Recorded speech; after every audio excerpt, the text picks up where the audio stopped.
This is the LowcoSports Lowdown podcast. Here are your hosts, Justin Jarrett and Wes Kerr.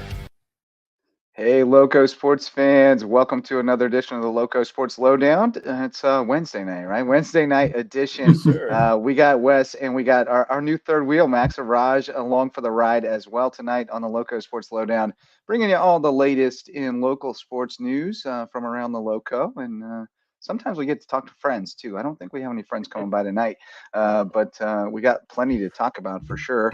All kinds of stuff going on. Baseball and softball primarily kind of the focus tonight.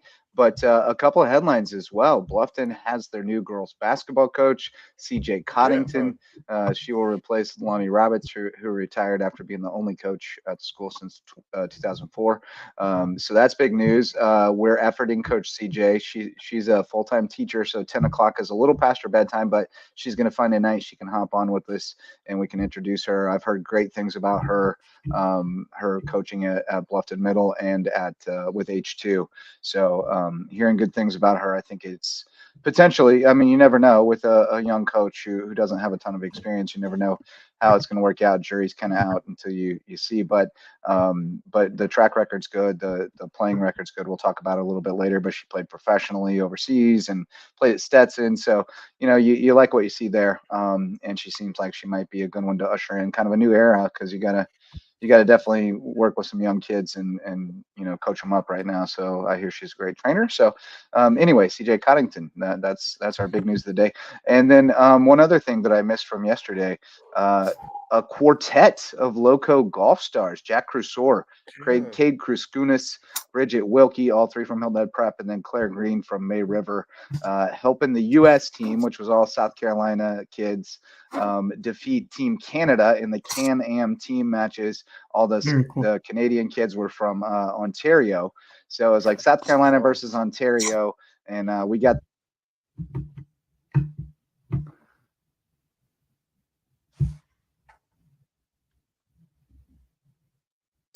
just lost my mic for a second, but yeah, so that's cool stuff.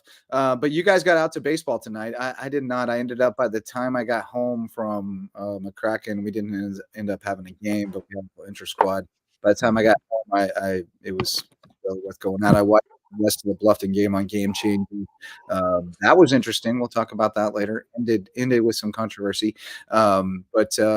Max, you were there for the alma mater's revenge tour. They got beat the other at home. They went down to Sea Pines this afternoon. Totally different story. Hayden Brooks was dominant, and everybody hit. So Eagles back on top. Yeah, for sure. I mean, you know, I was expecting a much closer game today because they got Jackson Stanyard on for you know, Hilton Head Prep today. But it was no problem for the Eagles today, man. They were finding ways to get on base, primarily hits, and then, you know, Hilton Head Prep's defense had a lot of errors in the game. I got some of the numbers here. They had three, according to, you know, Game Changer, they had 3 errors. It kind of felt like a lot more than that, but you know, a good game for Christian Academy. They needed this one because this one was important because, I mean, how that region's shaping up. I mean, you get one more loss to Prep. It's almost at that point you're handing them a region title. So you needed that win desperately if you want to stay in as the top dog in the region. So good win for Christian County. You know, 11 hits, 11 runs, no errors in the game. Incredible by the defense and Hayden Brooks. And then Hilton Head Prep had 2 runs, 3 hits, and 3 errors. So a much different story today compared to Monday. You know, Prep was the better team on Monday. They just played like the better team on Monday. You know, real different story today. You know, I was extremely surprised, but then not surprised at all because I know how, you know, deadly this offense can be for Hilton Head Christian. So, you know, one of the things I saw, you know, going from that Monday night game was playing a lot more me ball than team ball. But today it was a very different look. It was much more team ball. This team was excited. They were ready to go. This is the most excited I've seen this team all season long. And I think that was one of the things they were lacking was excitement in games, you know, pumping up your players. And you mentioned it. Get your team going. Yeah. You mentioned it about like these players honing in on just the individual part, whether or not I got hit, whether or not I got on base, but there are multiple ways to help your team, and That's sometimes right. it involves moving the runner over or laying down a bunt, and that's the we before me approach that really is important to build a winning baseball or softball team, but in this case baseball. But yeah, that's a win they need to have. You didn't want to get swept by Hilton Prep, especially when the expectations were so high and what they were doing early on in the season. That would be a huge setback if they lost them both. Obviously, we have some more that play against each other. I think we have another home and home potentially, and because there's only 3 teams that are playing most games within. They have I think they have one 2 more. games.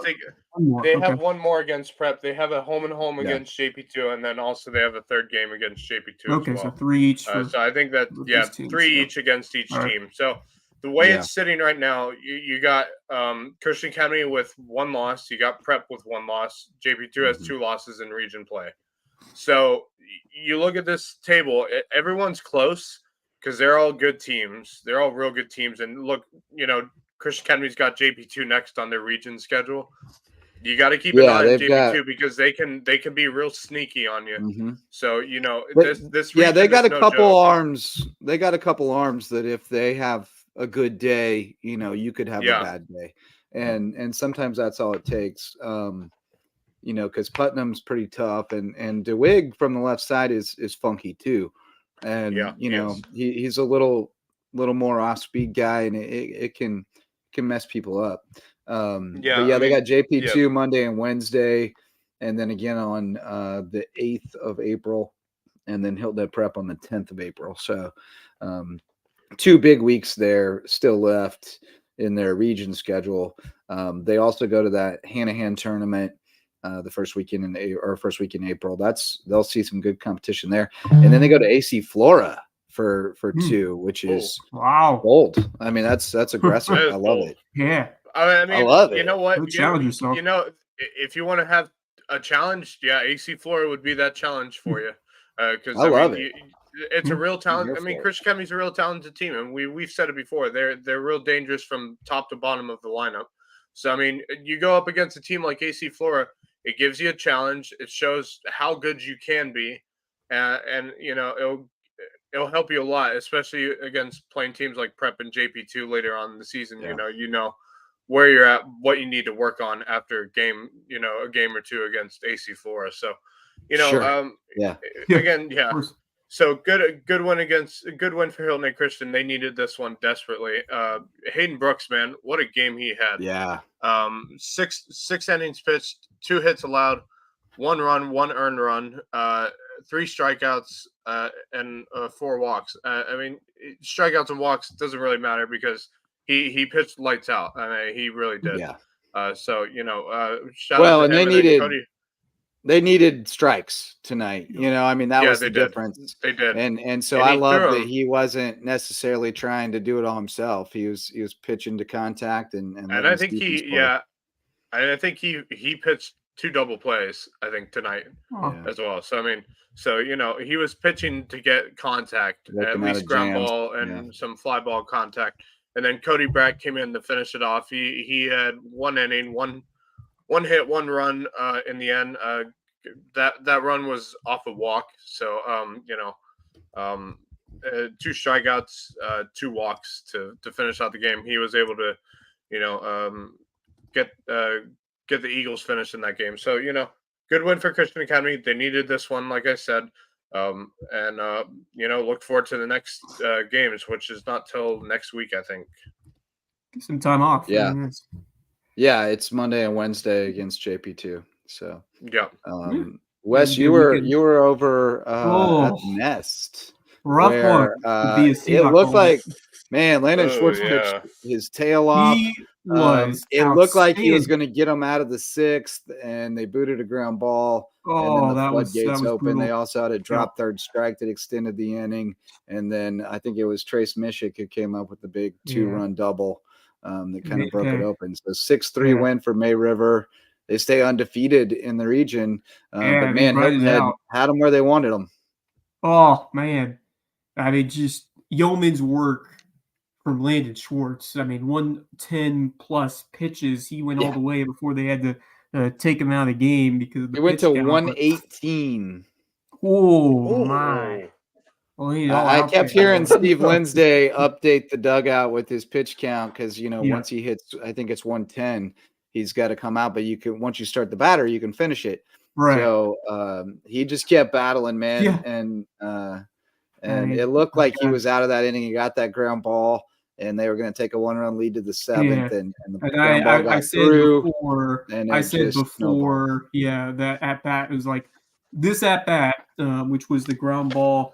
I'll let you know. It was Mankowski hit the ground ball to short. Mankowski and I here. I was going to say whoever won the battle was going to win the game. That at bat was going to decide the ball game. And unfortunately, the defense couldn't come up with the big play because I thought if Hilton had got themselves out, obviously you had to deal with the top of the order, but I just thought that you would bring Schwartz back into the 7th. You would finish it off, maybe a chance to pad some more runs, and unfortunately, just all fell apart right there. That sequence. I mean, you see it right there in the line score. 6 errors. That's you can't.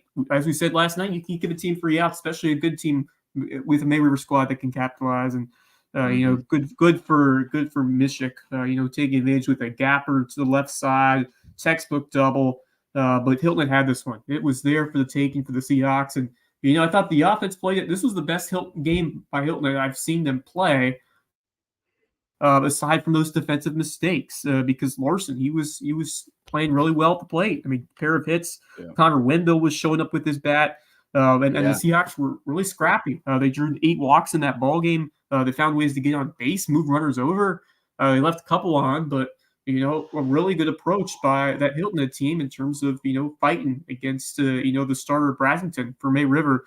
And once you found ability to scrap a couple of runs across the plate, and the way that Schwartz was dealing, you just thought if you're able to stay clean defensively, you had a chance. Unfortunately, it just wasn't the case tonight. And man, and now I will clarify. It was a borderline hit error play to that end. Hilton had ruled it an error. May River ruled it a hit. So it was a borderline play. It was a hard hit ground ball. Yeah, on video it looked like it probably should have been made, but I'm sure it's hard to tell. Yeah. I'm sure, borderline play. But if they make that play on the 9-hitter, then they get to face the top of the order, clean inning. Right. Schwartz still has a few bullets left. He might be able to face 1 or 2 guys in the 7th, but then instead you got to bring in the young guy Shapiro in a really tight spot, and that was tough on him.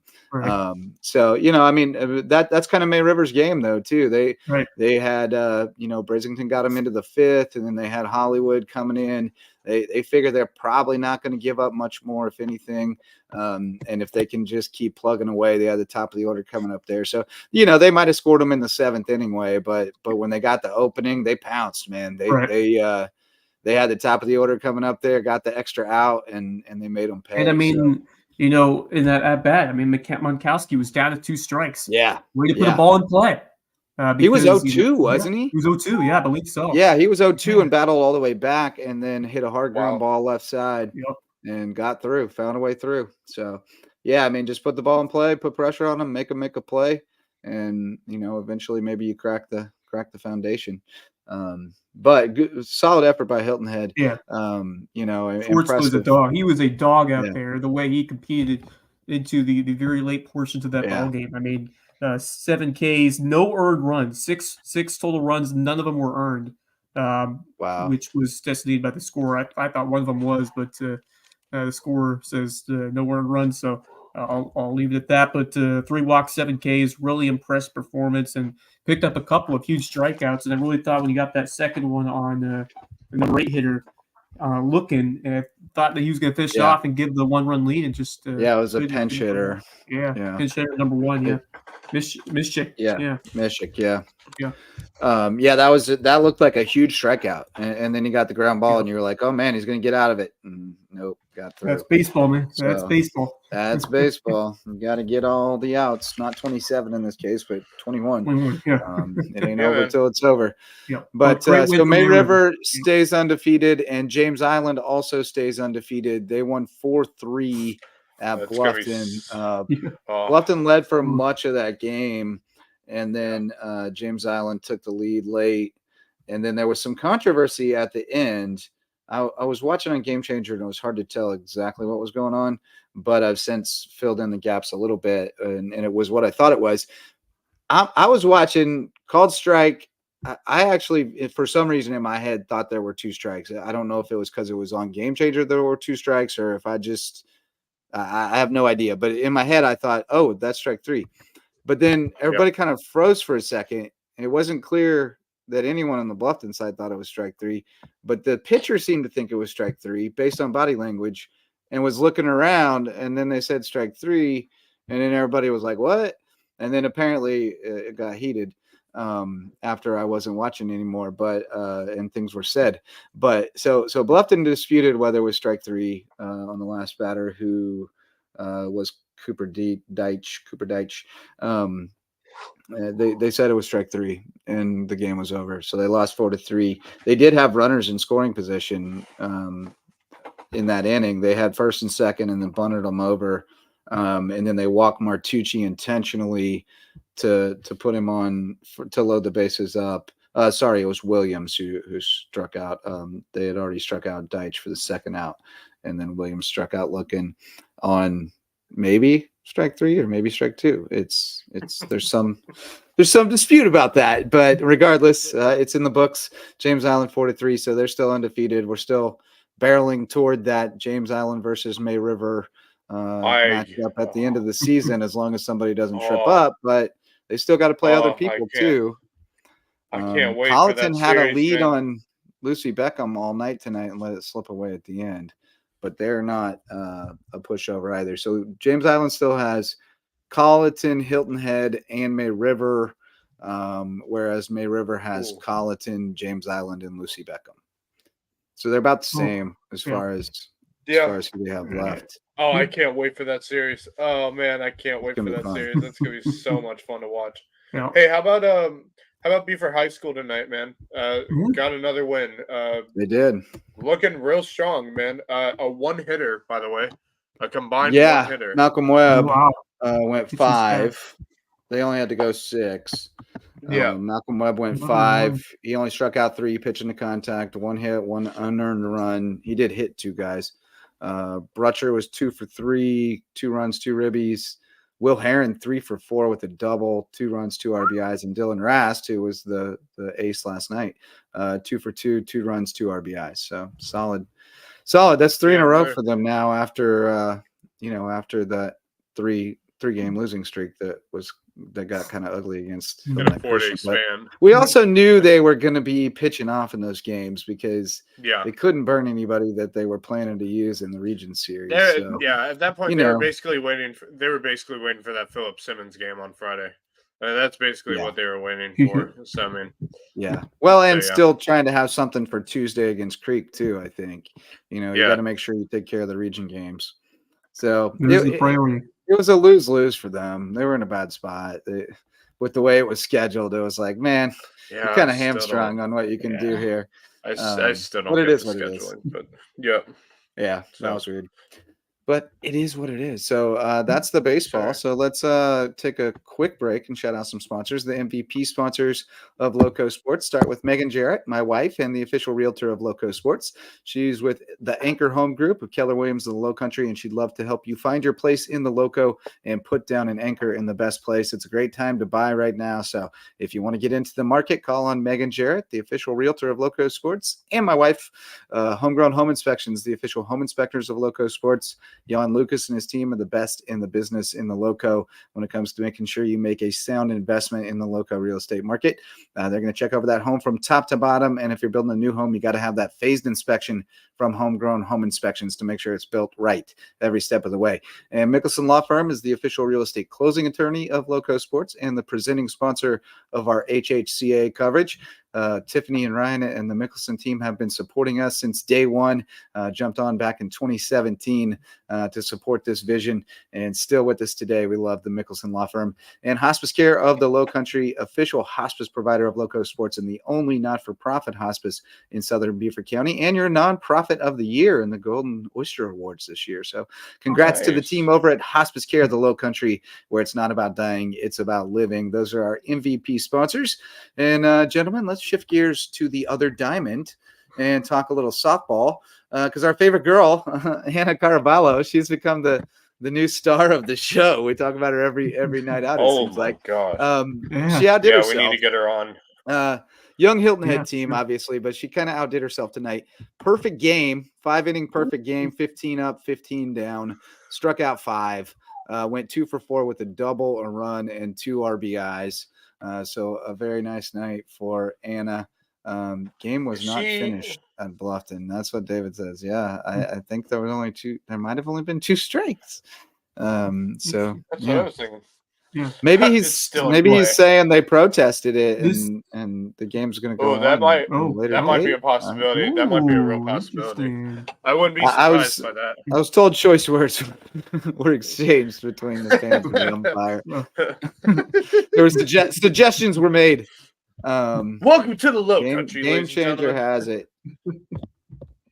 Game changer. Well, game changer says strike 3 looking fastball. So I don't know what you mean by that.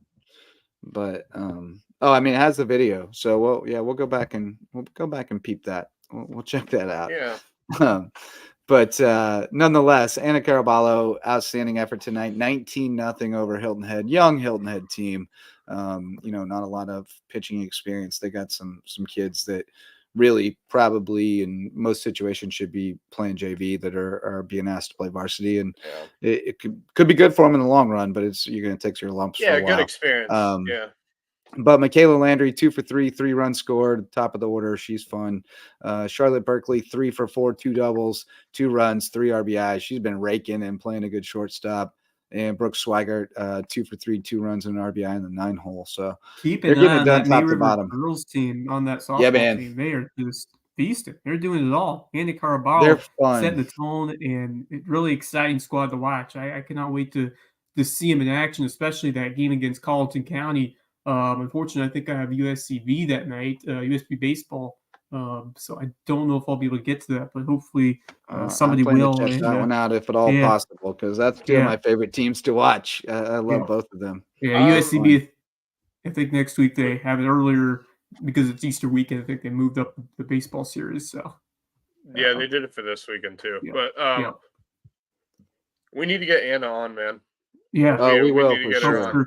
We will for sure, because dude. A perfect game. Yeah, I mean, like you said, it's a young Hilton Head softball team, but on the positive side for Hilton Head, that's some good experience to have. Yeah. I mean, that's a rough game, but that's good experience to have. So I mean, you keep an eye on Hilton Head in the next couple of years, because they could be strong with some of the players that they have playing right now. So, I mean, you keep a real close eye on those guys. But, dude, May River, man, they are rolling. Yeah. They are absolutely on fire. I'm excited to see them play.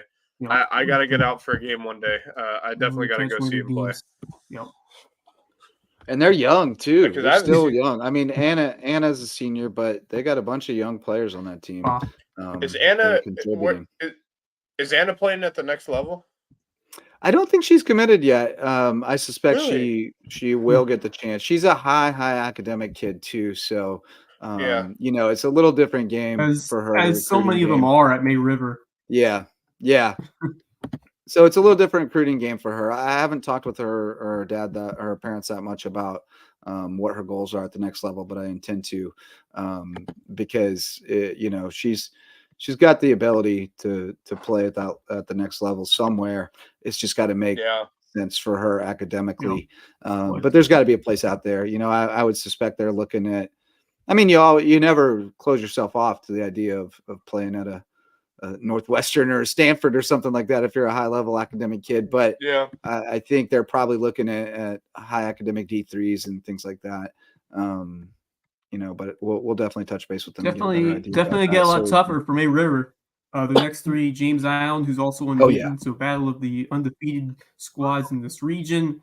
Then they get Carlton Beckham next week. So schedule will definitely toughen up for this May River team, but I certainly think they're prepared by the way they're playing now. And speaking of Caraballo, not only, as I said, is she producing at the plate in the circle, she's also giving us her clips and helping us out by sending her highlights, which is really cool.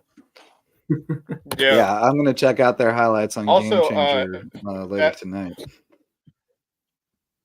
Also, that week they play Beckham and Colleton County. They also play Somerville as well. I don't know if y'all know Yeah. this, but Somerville And they play Elizabethton from somewhere. who's Kentucky, also maybe? good. So that is Elizabethton Braves. and they play and the even more crazy part is they play Beckham, Colleton County, and Somerville in a 3-day span. Well, they play Somerville in a but tournament. It looks like they play Somerville in a tournament because they also have King Bay and White on the same That's year. rough. So that's a lot of softball. I love it. Easter I week. love it. I love that, but good iron lord, sharpens iron, baby. Those are some tough teams to play, man. Especially by the way, that's Elizabeth. By the way, that Elizabeth team is from Tennessee. Well. Tennessee. Yeah. Yep. And they got King Bay too. So I mean, wow. Crazy, TL man. Hannah. I'm excited to see how they can play against those teams because if they're as good as we think they can be, even as young as they are, I'm excited to see how that tournament goes. With Somerville, Cane Bay, and White Knoll. They also play at Beaufort on April 8th.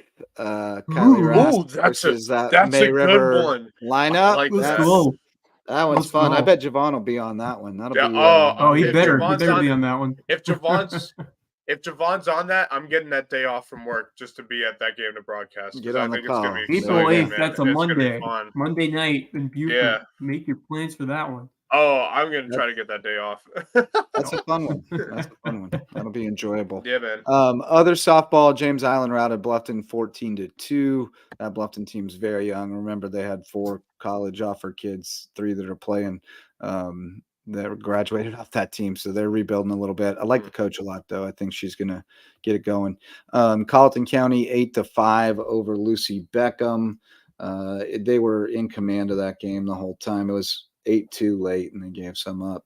But that's important for Colleton County. They got to keep pace until the rematch with May River. Bailey Cox went 4, gave up 2. Lenasia Sanders went 3, gave up 3. Everybody hit. Angie Eversole hit a homer. I think her name's Angie. 2 for 4, 2 runs, 2 RBIs. Omer was 3 for 4. Oxner was 2 for 4 with 2 RBIs. She's been stepping it up. Cox scored 3 runs. So Colleton May River rematch will be fun too. Coach Lanham weighs in. Elizabethton, Tennessee also plays at Beaufort High next Wednesday. So that's taking a little spring break trip and taking on some of the area's best. Let's see how we fare against the Tennessee squad. That'll be fun. Yeah, I love that. Fun. I always like when the out-of-state teams come down and play a little barnstorming tour. See it sometimes for basketball and for soccer as well. They're able to attract some quality teams over here, and it's a nice vacation. I mean, you get to play on the beach or in the Loco. It's easy sell for the parents. Yes. I love. Hey, for spring break, we're going to play a tournament in Hilton Head. Yeah, it's an easy sell for the parents. Of course, it's cold here right now. Hopefully, it warms up next week. Dude, I've had it. It was cold. It was awful. It's cold again tonight. I'm done with this stuff, man. I don't like this weather. I don't like where it starts off at like 40 something in the morning, and then by midday it's like 75. I don't like to have to remember to switch the air conditioner to heat and back to air conditioner throughout the day. It's a lot. It's a lot. Oh yeah, dude, that's too much. I don't even bother. I just leave it on AC. I don't care if it's cold outside, dude. I can't be bothered to go over and change the heat. I'm reluctant to change it because once you change it, then you're going to forget until you're like, oh my God, why is it so hot in here? Yeah, for sure. Yeah, I can't do it, man. I can't do it. So, anyway. Pretty light softball tonight, but May River and Colleton County both take care of business and are on a collision course for a great rematch. We will shout out varsity sponsors. DDS Web Design builds, hosts, and maintains websites for businesses and nonprofits to get results. So if you want to get found online so you can do more and think bigger, call on DDS Web Design at ddshhi.com. Parker Law Group serves legal needs across Hampton, Colleton, and Jasper counties. They've been doing that for years and jumped on board with us this year to help us continue to expand our coverage in those counties and shine a light on more deserving and teams and student athletes around the Lowco. Reverence Wrestling Club is our official wrestling sponsor and the presenting sponsor of the Lowco Grind. They are the place to be. If you want to take your skills on the mat to the next level, you got to go to Reverence Wrestling Club. Shout out to Coach Blake making his way back from the ruptured Achilles. And I still saw him out on the mat wrestling with guys with his foot in a boot from a ruptured Achilles. That guy's animal. And Dr. Ambrose Cole, the official chiropractor of LowcoSports, you can find him at Rooted Living Wellness in Bluffton. He'll get you feeling right, mind, body, and spirit. Dr. Ambrose Cole, official chiropractor of LowcoSports. Those are our varsity sponsors. Fellas, not much else on the slate tonight, but we did have a Skiza golf meet at Cat Island. Heritage Academy shot 156 to come out on top. John Paul II and HHCA tied for second with 170s. Luke Simmons from Holy Trinity with an even par 35 for medalist honors. Every team has dudes who can go shoot even par, which is just unreal to me. Like, get hot. Welcome, welcome to the golf lands, my friend. Yeah. Welcome to the golf lands. Yeah. This is literally where we live, man. Speaking of Heritage Academy, we've got some terrific golfers and tennis players at that school, and good to see them showing out. But their tennis team rolled JP2 9-0 yesterday, and they got a girl playing one on the. I assume the name is Mia. Typically a girl's name, Mia Rotes, playing number one and winning in straight sets, which is cool. And then Carly Anthony, probably a girl, playing 3. And then they're both playing doubles too, and they're just rolling people. So that's pretty cool. Man. This is girls playing on the guys team. Girls playing guys tennis. I believe so. I mean, it's not uncommon around here. No, we see it in the golf. We see it in the golf side for sure. Yeah. Yeah. Well, and Caitlin Jackson is playing on the guys team at Hilton Head Christian. She played ones on the guys a couple years ago, and then she didn't play last year. I'm not sure what she's playing this year, but it's definitely a sport where, take Serena Williams, for example, obviously, but it's definitely a sport where a high level, a girl with a high level of training can definitely outplay a guy who is just playing on raw athleticism. Oh, for sure. Yeah, for sure. 100% there. I'm with you on that. Yeah. Oh, man. There's plenty. Yeah. Every girl who's ever had a tennis lesson will work me on the tennis court. I'll tell you right now. I'm hitting home runs out there. I can't control it. That baby's gone. Yeah, that's right. Home run. Actually, my wife and I played tennis like once when we were younger, much younger. And she just wanted to volley. She never wanted to have to chase a ball ever. And I'm not that person. I was like, all right, I'm warmed up. You ready to start? And she was like, what do you mean? I thought we already started. I was like, no, I mean like keeping score. And she's like, oh, no. And I was like, okay, I don't think we're ever going to play tennis again. This is terribly boring to me. I need there to be something at stake here. I'm not going to just hit the ball back and forth. This is terribly boring. We don't do this for fun. We do it for seriousness, man. That's right. So, yeah, we also made exactly one trip to the driving range. And I was like, you might be able to learn how to play golf, but it won't be from me. Oh, man. Yeah, it didn't mix, but it's all good. We've made it all these years together somehow. But anyway, fellas, let's talk a little bit about this coaching hire at Bluffton, because I think it's a good one. I mean, you always wonder about going with kind of the young, unproven person versus the veteran coach, and I'm sure they certainly could have attracted some candidates, and probably did, who have some more established track records. But I think what they've got here with Coach CJ, and I was trying to find the release, and I'll get it up here in a second, but with Coach CJ Coddington, you've got somebody who has sort of immersed themselves in the in the age bracket that you're kind of relying on to move this thing forward. You understand that you just graduated a generational class of 4 kids that have been there, for some of them for 5 and 6 years, and you've got another kind of generational talent coming through with Amira. And then you've got a bunch of middle school kids, a bunch of them who were playing at Bluffton Middle, a few who were playing at McCracken, that you're going to have to develop and around Amira to kind of be the future. And, so I think you've got a kid here, a coach here who's got a really impressive playing record. I mean, that doesn't always translate to coaching, obviously, but she's played at a high level at Stetson and then played internationally in Hungary.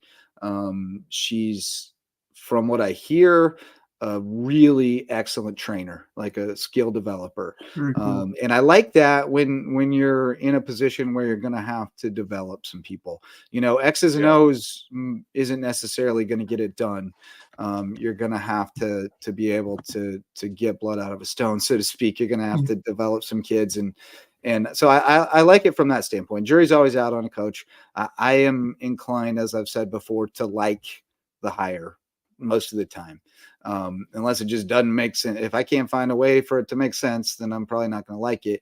But I'm not against giving somebody their first shot to be a head coach if they have the right elements. And I think it can be, especially in this day and age, like a younger person who can relate to the kids. The old school coach it doesn't always work anymore. And so, I'm inclined to like it, and we'll see how it goes, but I'm inclined to like it on the surface. Yeah. I mean, when you think about a head coach, you got to think of so many different factors and, how the experience of the coach, how she fits or how he fits in this environment, and, just their vision and what they think about this opportunity. And, it's a big hire, especially when you think about how, legendary the first one was. I mean, this is only the second coach in program history. And Monty Roberts, I mean, who's done amazing work for over a decade plus. And I mean, he helped, spur the careers of Takoya Hayward, who's now on her way to college level. And then, now you have a young piece of Myra Brown. You have some others up and coming from the, just the youth ranks over in Bluffton. You're trying to attract that talent. So you want to bring in a good name who, is going to impress, not just the kids, but the parents, and, give them an opportunity to play in Bluffton and entice, this program to really continue the success. And so this is a huge hire. And, I think I like it from just, on the surface and hearing about her. And, I mean, she's definitely got some huge shoes to fill when you look at this opportunity. And, we'll see what happens in terms of how pieces are moved. Obviously, you look at Tilton at Christian Academy and what they're doing over there with that girls program, certainly potentially some turnover in that area. And but it's an opportunity for this coach to step in and really continue to build on what Roberts has done, push this program even higher. And I think it's possible if she really does a good job of hitting the ground running and making this program continuing the tradition that we've seen. So, obviously, the jury's still out once I really start to know more about her and what she brings to the table. But I'm excited to see how she ushers in this new era, because it's a big stepping stone when you go from Roberts to this new hire. Yeah. So it's definitely can sway the balance of power potentially in girls basketball over here with a lot of other attractive options. So we wish her the best of luck, and certainly would love to know more of her story once we get her on the show. But it's exciting, and I'm pumped for Bluffton in this new era of Bobcat basketball. Yeah, a couple of things that I would like to add to that you mentioned there. One of them is you mentioned the landscape is kind of up for grabs right now. Right. Like we've seen over the last few years how much movement you can see from year to year, and especially with the travel and club thing. You get a good dynamic going with 3 kids or 4 kids or whatever. And, they get ideas about playing together for school, and things start to happen. And, I do think that there's something to be said for being tied into the H2 program. She coaches with H2 at the younger brackets. From what I hear, she's pretty dynamic personality, and kids kind of flock to her. And that's to get that, you usually don't make the traditional established coach hire. You kind of hire the up and comer, right? And so I think they're kind of trying to get some juice. You've just had Lonnie for 20 years. And he's very much the old school traditional type coach. And I think there's a tendency, I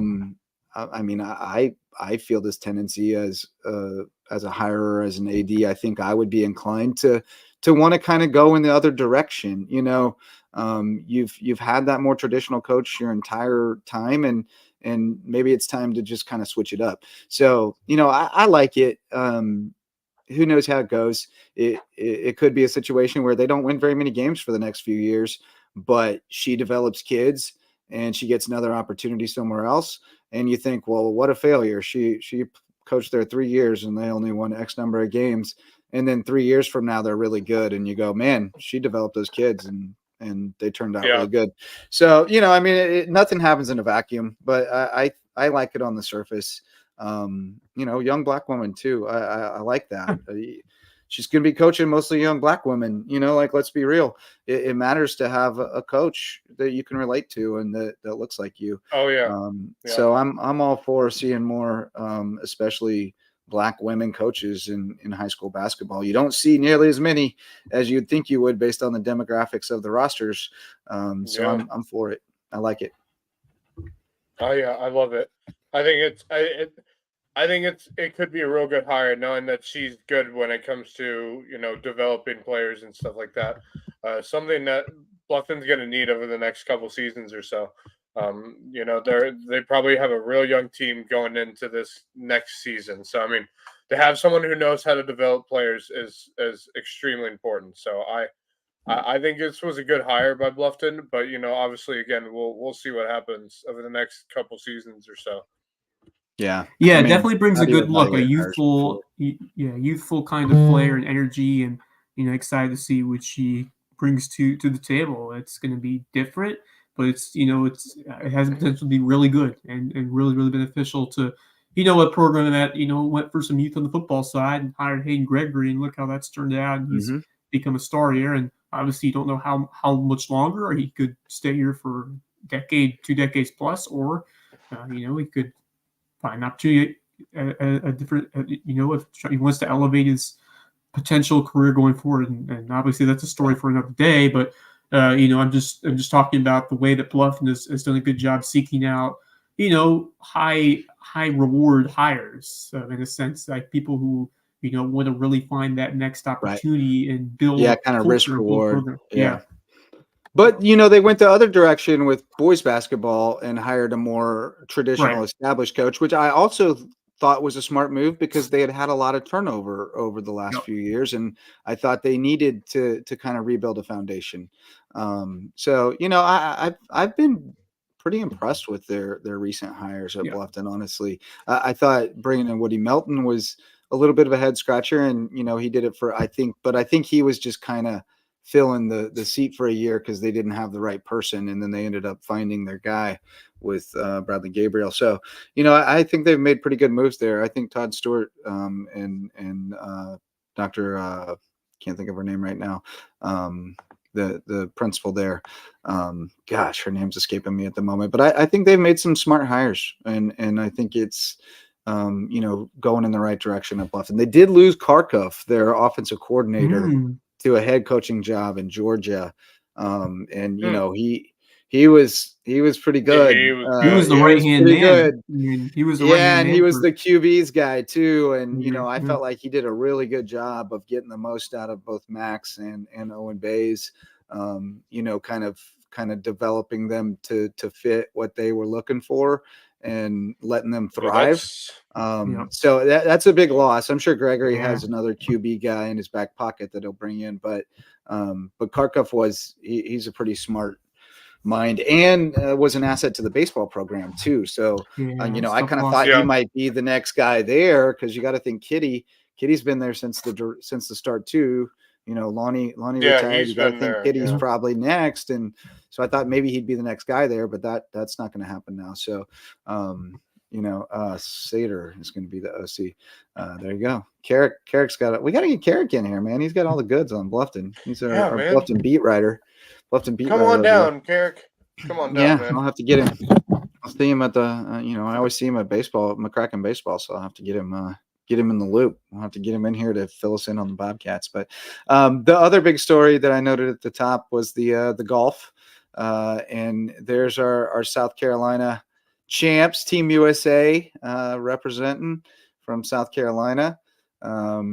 So as I said, top 8 ranked male and female junior golfers from South Carolina, and the top 8 ranked male and female junior golfers from the Golf Association of Ontario. They played up at Waukesha Plantation and Murrells Inlet, and our team took the W. This is where I would note that Sunday's singles matches started off closely competitive, but strong performances from Kay Kriskunas, that's our guy, and Jack Ressor, securing 3 points for the U.S. Bridget Wilkie with the clincher. Wilkie with the half point with an 18-foot birdie putt to earn the cup. How about that? So good stuff from Bridget Wilkie. Man, she's performer. Yep. She's no surprise there. Yeah, so there they are. That's awesome. What a great accomplishment. Team USA. Let's go. Great event. South Carolina Junior Golf Association does such a great job of creating opportunities for the kids to compete in cool events. I think that's really cool. You get to go up against it like a team. And every other year you get to go to Canada, right? So that's kind of cool too. It's like Ryder Cup. You go back and forth, but that's awesome. Just the opportunity and the privilege to compete against a team from Ontario. An international squad is pretty sweet, and be able to beat them is even better. So. Well, and you talk to any golfer who has competed in any kind of international match play type competition, and they'll all tell you it's like one of the most special things they've ever done. There's something about putting on that Team USA, like even though it's only kids from South Carolina, like it's USA against play for your country, and like you're representing your country, and that is a meaningful and heavy thing. And everybody will tell you, like, man. Like the Walker Cup, for example, every amateur golfer like dreams of the Walker Cup, and the people who have played in it, like it is a really meaningful thing to them. So, I mean, I also think one of the reasons that golf is so big here is partly because of the South Carolina Junior. I agree. Golf Association. Yeah. Like I think that's one of the reasons that it keeps growing here, not just in the Lowcountry, but all of South Carolina. Agreed. Some of the players we have in this area, some of the players we have in this area benefit off of the South Carolina Junior Golf Association. So that's another thing that you talk to guys on the PGA Tour from South Carolina, and every one of them will tell you there's no chance I'm on the PGA Tour without South Carolina Junior Golf. You need that level of high competition. They do such a good job putting, tournaments and, golf matches together. I'm really impressed with how they, are able to handle stuff like that. Well, and things like this incentivize players too, because the top 8 in the rankings get to participate in things like this. So it really incentivizes the best players to play more events, and that allows, kids to play against the best competition week in and week out. And it inspires they offer more younger also kids too. So many events. I mean, year round and all over the state, and it really does provide a lot of access. And then when you pair it with First Tee, you've got a path where kids can get pipeline. Yeah, there really is a path to give kids access. That's my driving range, which is a hard thing to do. It's not an easy game to especially in the areas where there's so many barriers to access financially, and it'd be difficult to really everything. It's hard. I can't afford it. Dude. Like, not here. It's expensive. The only way I can play golf is going to the First Tee and just hitting off the driving range and playing on that little course just for myself, being a part of the Hilton Head Junior Golf programs where you got to, which is another great program. Yeah, I mean they had weekly. Larry Kellogg ran that for years. Larry Kellogg was just the greatest, man, just the greatest. I mean, a lot of people say, "Yo, dude, this is South Carolina. We love our football." No, we love our golf. Well, we do. It's so big here, dude. It's so big here. And drives our economy. Yeah, for sure. Massively drives our economy, not just here, but Myrtle Beach. Even the upstate is becoming a big golf destination, and it just continues to grow. It continues. And then we to have grow, like and just it's so much gems fun. tucked all over the place. Like Orangeburg Country Club is like really good little golf course. You got that Charleston course, Municipal, So many good ones. like but you got the there's course out in tons. Ridgeland too. What's it called? Oh, Congaree. Congaree, yeah. Congaree, Yeah. dude. I got to play there You a guys play couple months Congaree? back. It was so Ooh, yeah. me Ooh. too. I got a friend of mine who's got. That was got the a friend last of mine round of who's golf I got, played. I may not play again after that. I'm good. I'm set. I've played Harbortown and Congaree. I'm good. Both don't worry, Colleton River courses. Yeah. Oh, Both nice. Belfairs. Nice. Yeah, I mean, I got to play. I've been blessed to play some really, really good golf courses, and I really they're enjoyed it. everywhere But it here. also just kind of ruined just ordinary golf for me. Like I can't. I'm sorry. I can't go play Hilton Head Lakes now. Like Just it's go to just some random retirement golf course in Florida. Hilton Head Lakes is a fun little golf this course, ain't it. but I also just don't have 4.5 hours to spend playing golf right now. When my kids are Not grown, anymore. I'll probably take up golf again because I love to play, but right now it just doesn't make sense.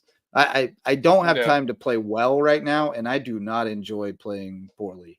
So I gotta get where I can play better before I start playing again. Yeah. But sure. shout out to Coach Lanham, AD over at Buford High. We got some really good younger coaches in the district, like Coach Librand at Buford. Absolutely. CJ at Battery Creek. Love what he's doing. Good motivators, high energy. That definitely describes both those guys. And this hire at Bluffton could be really good for our county. I agree, Coach. And by the way, Buford High's girls basketball team is coming back around too. Carson Crosby was really good this year. They had a 7th grader playing on there that they're going to pair with another one coming up from the middle school ranks. That is going to be a really good little backcourt for a few years, and they could be dangerous in a couple of years. So look out for them. Friends from Buford's Own are tuning in. Nice. Looking forward to seeing them back on the air soon for some game or another. I always love it when I realize there's something streaming on Buford's Own that I can watch. But boys, let's shout out the Lowco Booster Club, and then we'll do our little thing and call it a night. Lowco Booster Club starts with Court Lifestyle Pros. Lowco natives Daniel and Debbie Court are with Charter One Realty, and they would love to bring you home to Hilton Head Island. So if you want to get to the island, call on Court Lifestyle Pros.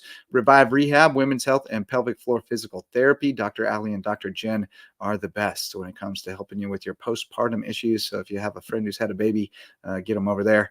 Eagle Creations, promotional items and custom apparel, as well as custom gift baskets. And you can check it all out at their showroom on Argent Boulevard and see what they can do for you at Eagle Creations. Jay's Barbershop is the place to be in Ridgeland. Whether you need a haircut or not, it's a great place to hang out and hear some fun conversation, get filled in on all the latest sports news, definitely, and maybe grab some tacos on your way out at Jay's Barbershop in downtown Ridgeland. And Barefoot Floor Care of the Lowcountry. Floors so clean, your feet will thank you. Gotta love Chris Odom and the guys over at Barefoot Floor Care of the Lowcountry. And Javon weighing in with some other stuff. He says he's a putt-putt kind of guy. No. I mean, that hard course at Pirates Island will whoop your ass if you're not ready for it. Pirates Island is by far my favorite putt-putt. Yeah, that's I'm down with that. Yeah, we're gonna have the tightest 18 holes in get America together. over there by Station 300 soon, though. Oh, they somehow got They got 18 mini holes golf in there, course? but They got mini it's golf now squeezed in as well? tight. Yeah, it's been under Ooh. construction for a number of years or a number of months at least, but it feels like years. But I saw a building going up, so we're getting closer. Buford's Own, love the current coaches. Agree, we got a great crop of coaches. Watch and shoots better field goal percentage. She'll be real good for BHS. Yeah, they got some pieces, man. They really do. They got some pieces. They're coming together. Yeah. That'll be fun. But who we shouting out tonight, boys? Let's go. Oh, I was, a tough result for Hilton Head baseball. I'm gonna have to go to I think that the obvious choice is Anna Carabella. Perfect game. So you gotta go her. Yeah. 5 innings pitched, 5 strikeouts, and 15 up, 15 down. I'll save some of the other playmakers for you. Pretty good. But, pretty. So that's an easy one. But I'm gonna go back to that Hilton Head ball game, and a couple of guys I could have gone with, but give credit to Mishik for what he did with the 2 RBI double. That was important. And then Brasington, what he did on the mound. Obviously, in terms of the two pitchers, I thought that Schwartz was better, just the way he showed himself on the mound. But Brasington was good too, and he was important when his team needed him to be. And he came with a couple of big Ks to so that they had runners scoring position throughout the first few innings and really could have stretched the lead even further. But Brasington was huge for picking up some important outs there and really staying the course and giving May River the chance to put on that big inning late in the game. So Brasington, strong outing, and always a nice piece, especially when you can have go 1-2 with Will Korn and Tyson Bryson. That's not a bad 1-2 punch on the mound. Who's our new co-host? You got to introduce us to your new co-host. Yeah, come here, Daisy. We haven't had a dog on since Blue. My boy Blue with Strickland. Patrick Henry, yeah. Who is this? What's this doggo's name? This is Daisy. Hold on one second. Davy? Like Crockett? Daisy. Daisy. What's up, Daisy? Hi, Daisy girl. Say hi. What's up, baby? Cute dog. Oh, kisses. Oh, yeah. I love it when doggos appear on podcasts. It's my favorite. But to piggyback on the nightly Anna Caraballo love, she's now through 5 games on the mound, 22 2/3, which doesn't feel right. They must have not recorded a last out sometime. But maybe that's right. She's given up 18 hits, 16 runs, but only 3 earned. 3 walks, 18 strikeouts, 2 hit by pitches, 0.93 ERA, 0.93 WHIP. Wow, my God. Yeah, and she's also slashing 591, 625, 1136. Ooh, my God! For an OPS of 1761. That is off the charts right there. I mean, that is not comprehensible. How high that OPS is.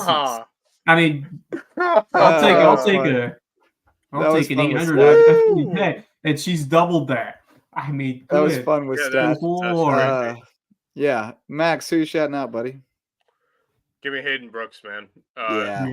He was so good tonight, dude. I enjoyed watching him pitch tonight. 6 innings. Two hits, 1 earned run, 3 strikeouts, 4 walks. Forget the strikeouts and walks. He had a solid game tonight. I enjoyed watching him pitch tonight. I hadn't seen him this season, so I was excited to watch him pitch, see where he's sitting at right now as a pitcher, and I like what I'm seeing out of him, man. He has real good control with the baseball. When he's playing well, he's got some of the best control I've seen out of a pitcher outside of Cody Bratt. When Cody Bratt can be on a good day, he's got real good control too. But yeah, shout out to Hayden Brooks, man. He had a good night. Helped Hilton Head Christian Academy win 11-2 over Prep in a much needed win for Hilton Head Christian. So give me the big man. Brooks has been exceptional. 23 1/3. He's made 4 starts, 23 1/3 innings. He's 3-0, if that's right. Sometimes game changer people forget to assign wins and losses. He's allowed 16 hits, 5 runs all earned, 8 walks, 21 strikeouts. He's hit 6 guys, effectively wild.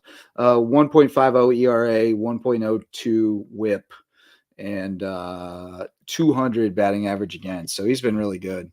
Like really good all year. He was so much fun to watch pitch. I mean, the breaking curveball he has. We saw that, and his coaches were going crazy. He had one that it looked like it was going high, and it just dropped and landed right down the middle, and everybody was going nuts. Like it was such a good pitch. I was like, dude, this kid can throw a breaking ball, man. So dude, shout out to Hayden Brooks, man. He's crazy. Devon's questioning your strength, trying to pick up Daisy over there. She's not small. I will say she does not look small, and she also looked like she was not really a willing participant in the deadlift. Well, all of a sudden I hear this noise coming from behind me, and I was like, "What is that?" And I just turn around. She's standing at the door, wagging her tail like this. Like, "Hello, please let me in." Inside. She's like, "Hey, I have to leave the door for open for my cats, or they will bang." Anyway, she's like a golden retriever and English white retriever mix. So she's got that creamy creamy golden look. She's not small. She's only 10 months old, so she's only a puppy, but she's not small either. Wow. Yeah, she's not small either. So Still anyway, growing into it. Yeah. Justin, Well, give us I'll shot, see bro. your Hayden Brooks, and I'll also raise you a Slade Bird 2 for 5 with 2 doubles, 2 RBIs. Yeah. 2 for 5, 2 doubles, 3 RBIs. Keen Reese 2 for 2, an RBI. Alex Epstein 2 for 4, a double, and 3 RBIs. Because them boys brought the bats tonight. They came out ready to attack. And you know, I got to give credit not only to the kids but also to the coaching staff, because I mean, I think we all agreed, like the other night, it was kind of, they were on the precipice. Like we felt like one loss like that, it can start to go in the wrong direction if people start pointing fingers and stuff like that. But they responded in just the way you would hope they do, which is come out with the red ass and get after it. And, you know, last one's over, next one matters. And I'm impressed. You know, I think it showed a little bit of maybe what you mentioned, the team first mentality tonight was a little more palpable. I think if we had any questions about that team, it was kind of that, like they're, you know, are they a team or are they a bunch of individuals? And tonight they look like a team, and hopefully that was kind of a turning point for them to recognize that. Yeah. I think after that loss against Prep on Monday, I think Wilkerson, the rest of the coaching staff was like, all right, enough's enough. Mm-hmm. Start playing like a team, or else they're gonna kick you. Well, I was told that the other night after that game, somebody drove by and the scoreboard was off, and they were still in the outfield having to come to Jesus. So, you know, I think things had to be said, and they got said, and sometimes they're getting said, but you need something to happen for you to hear it. And that loss might have been the best thing that happened to them. Just kind of knocked them because they weren't expecting. Yeah. Well, that's the thing. They were probably going into that game saying, "Yeah, we're not going to lose to Prep. There's no way we're going to lose to Prep." And then you lose to Prep by 3 runs. Humbles you. Going into this next, it humbles. It's humbling. Yeah, humility is a good thing sometimes. All the time, almost. Key. Really. Yeah, it's key to team success. You have. If you can be humble about stuff like that, team success will be much more better than it would be if that wasn't the case. So they showed that team play tonight, and they looked more energetic than they have all season long. That game I was at was probably the most energetic I've seen that team play all season. So that's a real good sign if you're a Hilton Head Christian fan like myself. That's a real good sign to see out of them, saying, hey, they may have found a way to get through to these players and say, hey, this isn't me ball, this is we ball. This is how it's meant to be played. So shout out to them. I mean, it was a pretty clear case study the other night. It was like, hey, one team played team baseball and the other one really didn't, and you saw how it went. So that'll get your attention when it's a clear case study right in front of your face like that. And I think they have their attention, and they can be really dangerous if they're locked in. So that's gonna be fun to watch. If they play like the way they did today, I have no doubt in my mind that they'll do it again against Prep. Well, and with that schedule, they're probably going to take a few more L's. I mean, they're probably going to take a couple more, and so it's good to know that that's how they respond to it. Because you never know how you never know how you're going to respond. Your team's going to respond until you get punched in the face, and then you see what do we got? What do we got? What are we made of? And tonight they were made of something pretty good. So. You mentioned they're playing AC Flora later on in the season. Yeah. I'm interested to see how that goes, because I think if you could play like the way you did against Prep, you play with team first mentality. I think you could have a close matchup against AC Flora. I don't know if it'll be play too on close, Friday, Saturday. But I think it could be a good series. They play on Friday, Saturday after they play JP2 and Hilton Head Prep early. Yeah, that's the series. It'll be a test of the pitching depth, but Flora's probably coming off a region series too, so it should be pretty good matchups. But I'm excited. Just focus on JP2. Is it a home and home series for that? No, they're going up there and playing Friday and Saturday at Flora. Oh, for Flora, okay. Yeah. All right. Oh, but I'm excited to see continue this round robin. Hey, that preps you for when you go in the playoffs, and you might have to go play 2 at Lawrence Manning or someplace. That will. Yeah, for sure. They also have it's a good Augusta experience Christian to on get Sunday. a good road trip like that. Because I mean, I remember when my squad, my junior year, we got to the playoffs, and at that time they were doing best of 3 series for each round. Mm-hmm. So we would play one game at the away team, one game at home, and then the next game would be like the day after the next day at neutral. Yeah. the away team. So like the first round we had the upper hand. So we played the first game at home, and the second game was at Calhoun Academy. And remind you that we were on the old campus at the time. So that's like an extra 15 to 30 minutes to that drive. Yeah. And then the next series, if you know where PD Academy is, which is outside of Myrtle Beach, I've been there. That's a 4-hour drive. Our first game was a Monday night, and then we got home at probably like 2 a.m. in the morning, and then we had to play the next day. So like stuff like that, man. A road trip to AC4 will help them a lot, especially when they get around to the state playoffs. So I think that's a good thing. There's a lot of emotions that. Well, and you might lose a tough one Friday and then have to turn around and play them again Saturday, and that's exactly what might happen to you in the playoffs. That's what. So you know what? It's what you need. It's what you need. Toby says HHCA also drew James Island at the Hanahan tournament. That's fun. I like that. I like that. Koella, man. Hello, transitive property. I shout out to Koella, man. He did real good behind the plate tonight for Christian as well. He had a real good game. Yeah. I hate that Steele doesn't. And by the way, Steele wasn't in the lineup tonight either. And he didn't play. He didn't play today. Yeah. Yeah. I was wondering why that was. I assume it's because they gave him a day of rest today. I think he had. I don't know what exactly was going on, but my guess was they were just giving him a day of rest today, which is fine. If your team can play like that I don't make without anything you, out of it. You can give him a day off, or maybe maybe he just needed a day. Was he there? Yeah, he was there. He was in the dugout. Yeah, okay. So maybe he's just nursing something and they gave him a day. But regardless, maybe they were trying to save him to pinch hit somewhere and they didn't need it because they both raced him. So at that point, you're like trying to get him a half a day and you're like, well, you're getting the whole day now, buddy. But I hate that he doesn't get to catch this year, but I kind of love it too because it allows Koella to catch and he was he was blocked. He was only getting to catch a little bit, and he's nice back there. I've always liked him behind the plate. He's been good there for a long time. I think we've mentioned this before that they use PitchCom with the pitcher. Yeah, so Patrick Henry has it too. Oh, really? Patrick Henry also has it. Dude, it's coming around, man. So May River Mullis told me that May River they opted not to get it this year because right now you can only communicate to one person. And they were like, well, we're not going to spend the money on it to only be able to communicate to one person because we're still going to have to signal in the dang pitches anyway to somebody. Well, that's what Christian does because their pitching coach, what's his name? I'm trying to think of it. He has the headset, and then the catcher has the pack on the back. Bud Ferry has a headset at Patrick Henry. Yeah.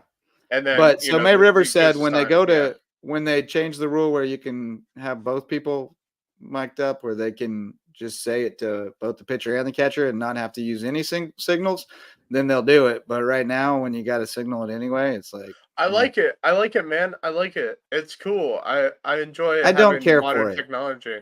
I don't care for it. Nah, maybe I'm just a baseball purist, but I like the idea of signaling it. It's part of the cat and mouse. So if you gotta you gotta switch up your sequences and stuff. Like I love all that stuff, man. I love the inside baseball of baseball, and I think some of that technology just kind of erodes some of the most beautiful parts of the chess match. I like a bit of modern. And, there's pros and cons to it all.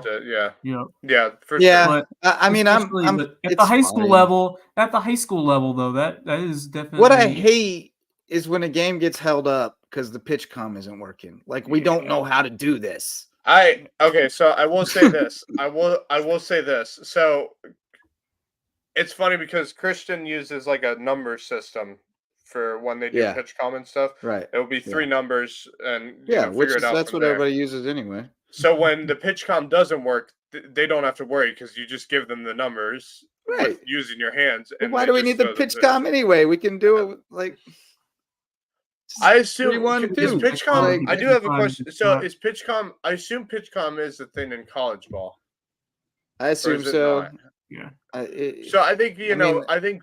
Look, I'm just old man shaking fist at cloud right now. It's not going anywhere. It's made it to high school. It's not going anywhere. But it's just silly to me. It feels superfluous. Like we know how to signal in the pitches. We've done it for hundreds of years. Like, why do we need to reinvent? It's good to see the kids be able to grasp and understand it. But most, there are a few that get to the next level, but not everybody. So I don't know. I kind of agree on both sides. At high school level, maybe it's a little too premature to just, it's been working for decades normal way, but at the same time, I do have to embrace the new technology that eventually will be a bigger part of the sport. And we're seeing at the highest levels now trickling down to our local level, which is also kind of cool. But at the same time, it's like when the technology consistently fails you, it's just tough to really. I also don't like Evo shields and stuff like that. Yeah.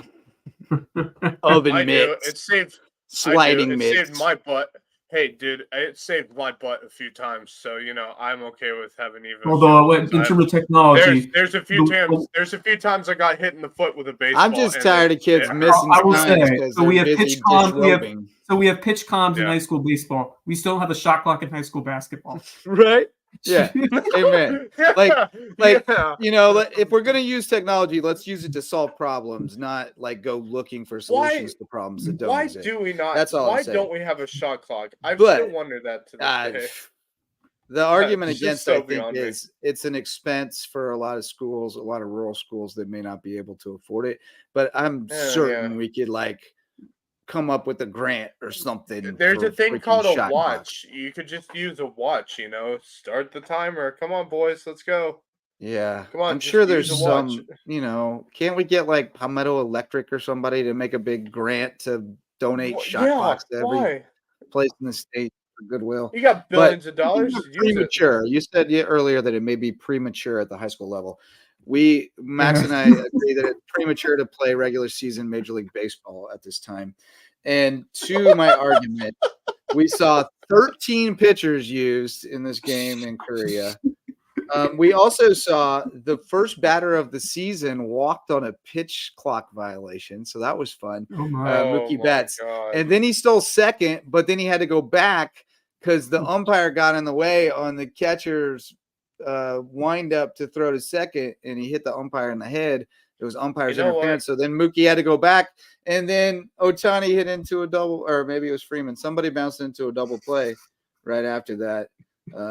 So yeah, that was a weird way to start the season. Yeah, but the Dodgers won, as you would expect. Yep. Can I just say I will be glad when Rob Manfred steps down as commissioner. That will be the greatest day of my life.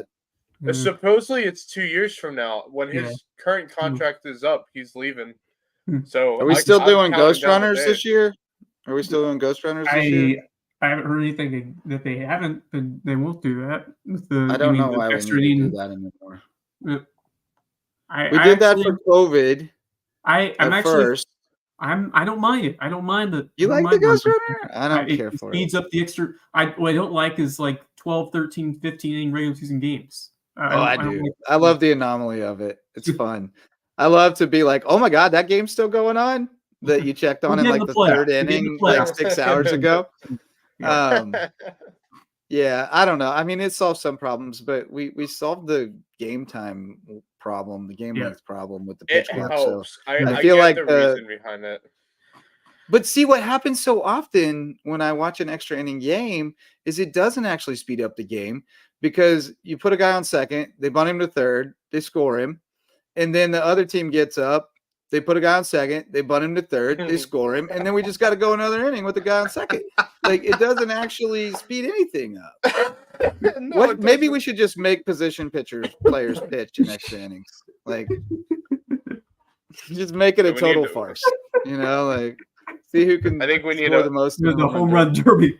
I think we need a show just for this. Our ramblings about Major League Baseball and other sports within the we have it. country. It's the Loco Diamond Dudes. We just got to get some sponsorship for it, and we'll make it happen.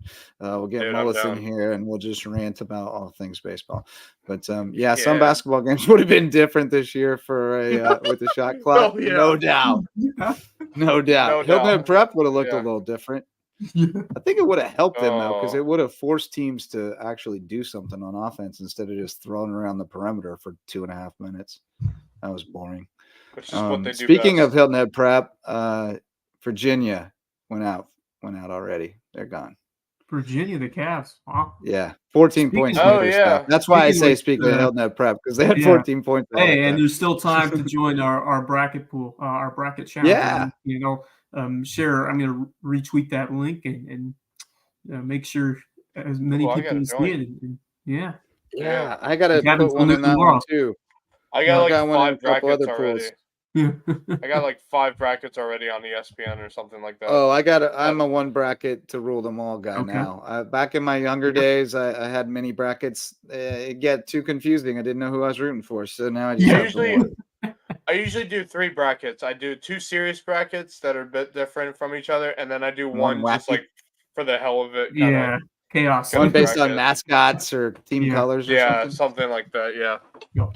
I've got my one bracket's pretty wacky. I got some wild stuff in there. I got McNeese in the Sweet 16. I got Moorhead in the Sweet 16. I got New Mexico in the Sweet 16, and I got James Madison in the Sweet 16. I'll tell you what, I expect. I'll take James Madison. I expect a lot of upsets this year.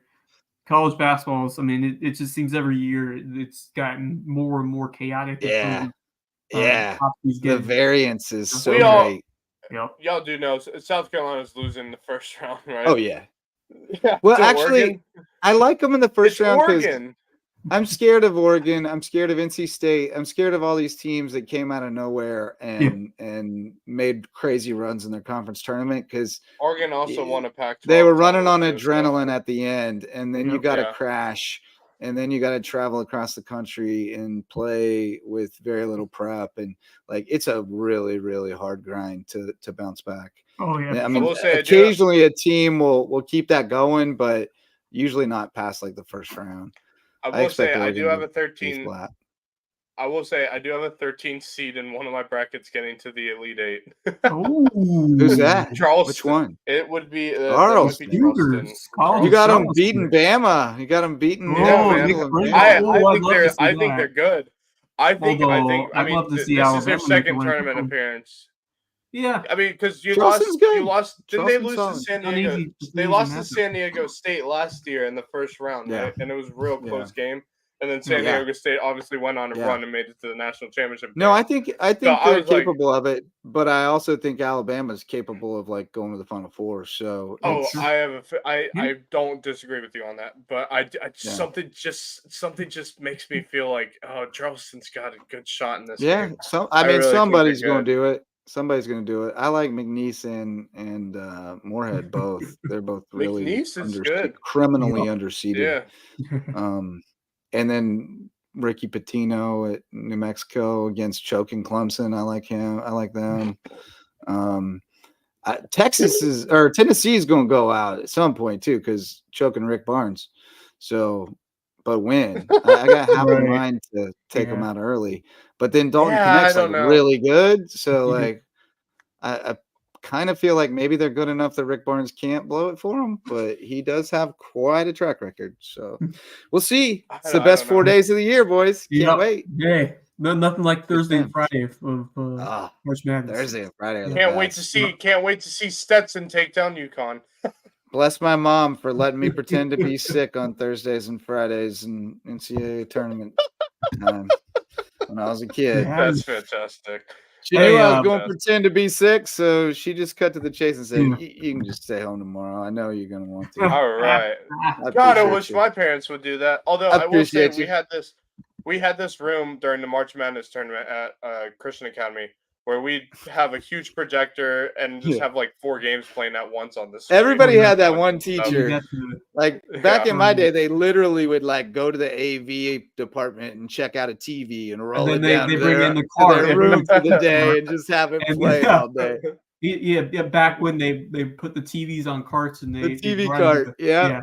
You knew which teachers were gonna have TVs set up in their room. Yeah, but we had one of those huge projector screens with like a projector hanging from the ceiling, and they just play like 4 games at once. I'm like, this is what I need. Nice. I'll sit here for the rest of the day. You kids today don't understand how good you have it. You can literally watch every game of the tournament. Back in my day, you were at the mercy of CBS. They'd be like, all right, here's what you get. You get Miami against, Grambling State until we decide to switch it to another game. And you don't have any say in the matter.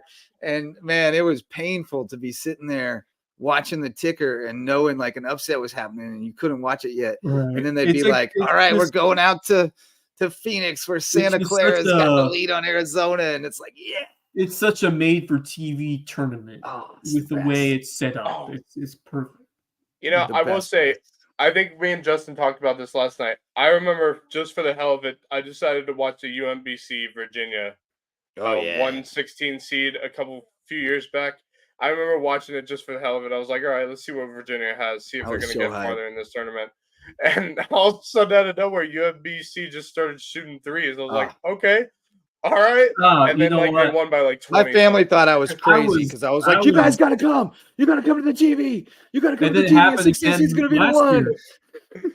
And then Purdue's Purdue lost last year. Barely 2 years in a row. 2 years in a row that they lost. That's why I got a crazy bracket, man. Plus, I watched the last time that happened. I have no idea. Virginia went all the way. Virginia went all the way back in. I will say, there is a good chance that I may have Purdue getting upset again in the first round. In the first? In the first round. In the first. Hey man, they have a current streak of doing that, dude. 2 years in a row that they've lost. They do. They're choking dogs, no doubt about it. They are choking dogs. And I'll tell you, based on Grambling tonight, like I wouldn't rule it out. Yeah, if they hang around for the first half. They're the type of team that final score? I love their coach. They won in overtime, but I love their coach. He goes, we just got to go get on the plane and go get ready to throw the kitchen and the bathroom and the backyard and everything is Zach Edey. I was like, yeah, let's go, baby. He was awesome. He was awesome. He was all raspy, been yelling at him all night, it was great. It starts tomorrow, boys. It starts tomorrow. Let's go. I'm ready for this. Yeah, man. I'm ready. Get your brackets in before noon tomorrow. That's right. All right. Well, we've rambled on long enough. It's past Wes's bedtime, but thanks to everybody who showed up to listen or watch tonight, as well as to all of our sponsors. And we'll see if we can't get some good guests in here tomorrow night to talk sports with us here on the LowcoSports Lowdown. But that's going to do it for tonight. Thanks so much to everybody involved. For Worldwide, Wes Kerr and Mad Max Arraj, I'm Justin Jarrett. We'll see you next time. Till then, go Lowco. The Lowco Sports Lowdown podcast is a production of Lowco Media LLC and LowcoSports.com, an independent media outlet providing grassroots local sports coverage in the South Carolina Lowcountry. We are sustained by community support from sponsors and patrons like you. Get in the game with a monthly pledge of $1 or more at patreon.com/LowcoSports to keep us going and growing. Go Lowco.